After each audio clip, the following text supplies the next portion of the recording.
Hey everybody, Zee Garcia here. Today we're going to be growing the Mayan Empire, growing the cities and farming the land in, appropriately enough, Maya.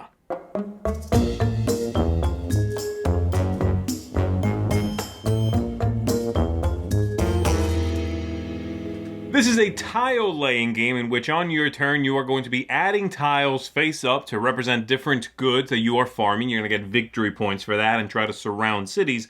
Or you are going to play one of your city tiles face down to grow a city, and that's going to allow you to draw some new tiles because you don't draw automatically. So it's a very simple game, and this is a family weight game, very light, very straightforward, with an interesting sort of cadence to it. Let's go ahead and take a look at it on the table. We'll come on back after that. I'll tell you what I think of it. So here we're taking a look at the game, already a few turns in, for 3 players. So we've got blue, red, and green are playing on this map. Each of them has their own pool of tokens. We've also taken these tiles here and sectioned off an area that you remove any one of them except the blue one when you're playing with 3 players. If you're playing with 2, you will section away 2 areas, and if you're playing with 4, you use the entirety of the map. But again, blue is always part of play.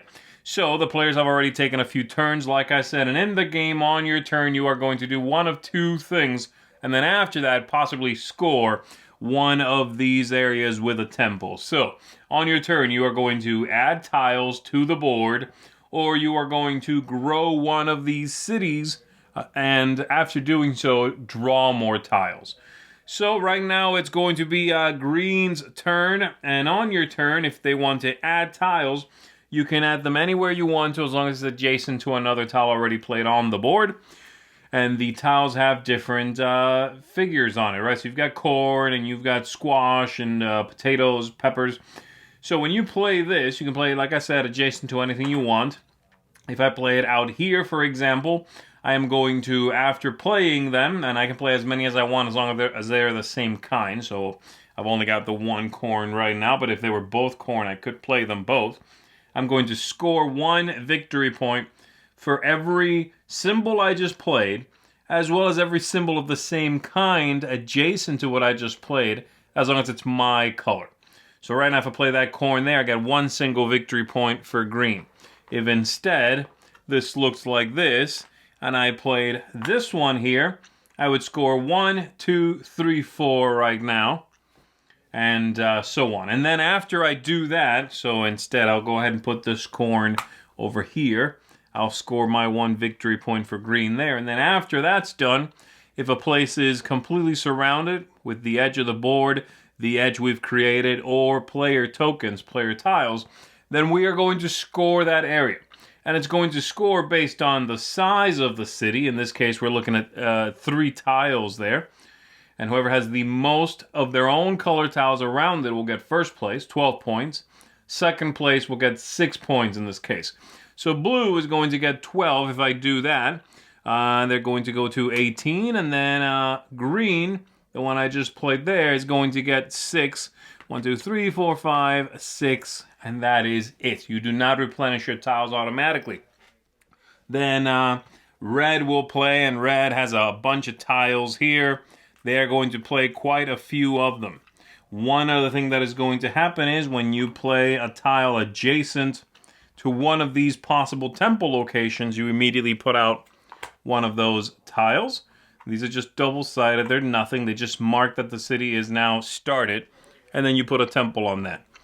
And so red will continue playing. They're going to play that there, this one here, and they're going to play this one here. And they're going to score all the same. So they are going to score 1, 2, 3, 4, 5, 6 points, bringing them up to 7. Ideally, they want the city to be larger than that, though, when they finally do score it, because a single tile city is worthless. You want it to be at least 2, possibly quite large. So there is that to be aware of. Now, how do you draw new tiles? How do you grow the cities? Well, like I said, that's your other option. Instead of placing out tiles, you are going to grow a city. And we're going to go to blue's turn here. They are going to add to a city. Blue is going to take any one of their tiles. They're going to flip it to the back, and they are going to add it to one of the cities that is yet to be scored, but has already been started. So they might do that and grow that location from 1 tile to 2, and then you draw 3 of your own from your pool and add them to your display. I'm showing you the tiles just on the board here, but everybody has their own tile rack that you'll be displaying the tiles on facing you, so you don't have to, have to pick them up and look at them and so forth. So there you go. That's how that goes. You do have a hand limit of 7 tiles. So if you would go above 7, you will only draw 2 7. But that's how you replenish your hand, by growing the scoring opportunities out here. And then it'll be the next player's go. You keep going until someone is completely out of tiles, both in their supply and the rack.